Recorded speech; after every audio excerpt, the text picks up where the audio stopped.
Bonsoir à toutes et à tous et bienvenue dans cette édition de votre revue de presse électricité, un second navire mobilisé pour pallier une panne en Guinée.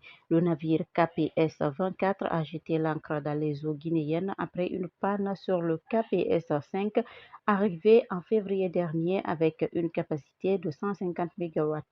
Deux groupes électrogènes étant hors service, la production a chuté de 20 MW, menaçant l'approvisionnement en électricité. Face à cette situation, le ministère de l'Énergie a exigé une solution immédiate sous peine de sanctions.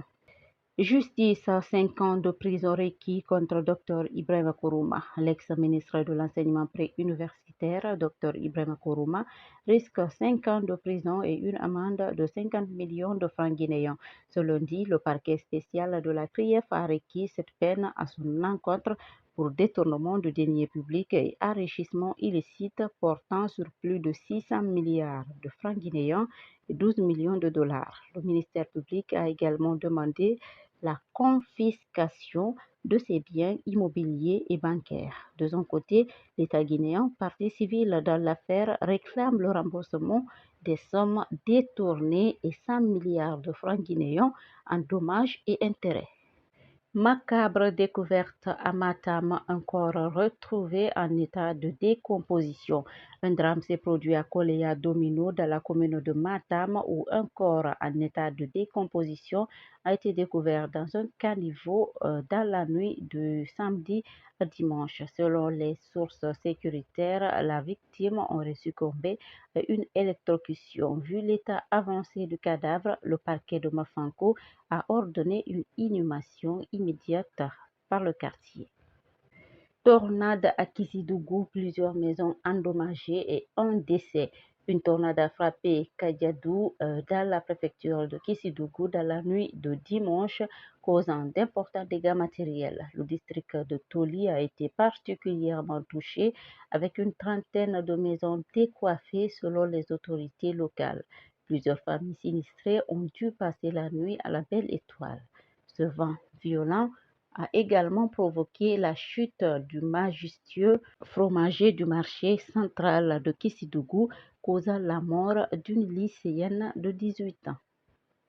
Tentative d'enlèvement des cas signalés à Kisosso et Kouroussa. 3 jeunes ont été arrêtés samedi soir à Kisosso, commune de Tombolia, pour tentative d'enlèvement d'un enfant. Les suspects ont appâté leurs victimes avec des bonbons, mais des jeunes du quartier les ont interceptés avant de les livrer à la police. À Kouroussa, un autre enlèvement a été évité de justesse dimanche. Un enfant de 4 ans a été retrouvé ligoté à un arbre en pleine brousse au quartier Komonikro.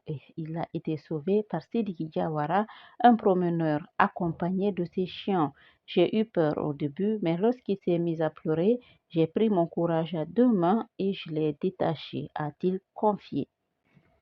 Lola, un grimpeur de palmier empalé sur sa propre lance. Un grave accident a eu lieu vendredi à Lola, dans le sud de la Guinée. Un grimpeur de palmier a chuté de son arbre après que sa ceinture de sécurité a lâché, s'empalant sur sa propre lance qu'il avait jetée au sol après sa récolte. Transporté à l'hôpital préfectoral de Lola, il a été évacué en urgence à Zérékoré où une délicate intervention chirurgicale a permis d'extraire la lance de son omoplate. Cet accident, qui a suscité une vive émotion sur les réseaux sociaux, a poussé le directeur de l'hôpital à réagir publiquement pour rassurer la population sur l'état de santé du blessé. Voilà qui met un terme à cette revue de presse. Récapitulons l'essentiel. La justice resserre l'étau autour de Dr Ibrahima Kourouma, tandis que la CNTG acte l'exclusion de Salif Kamara. Sur le plan social, un accident tragique a coûté la vie à un jeune conducteur de taxi-moto et à Kissidougou, une tornade a semé désolation et tristesse. Merci de nous avoir suivis, restez informés et à très bientôt pour une nouvelle édition sur guinématin.com et Guinématin TV.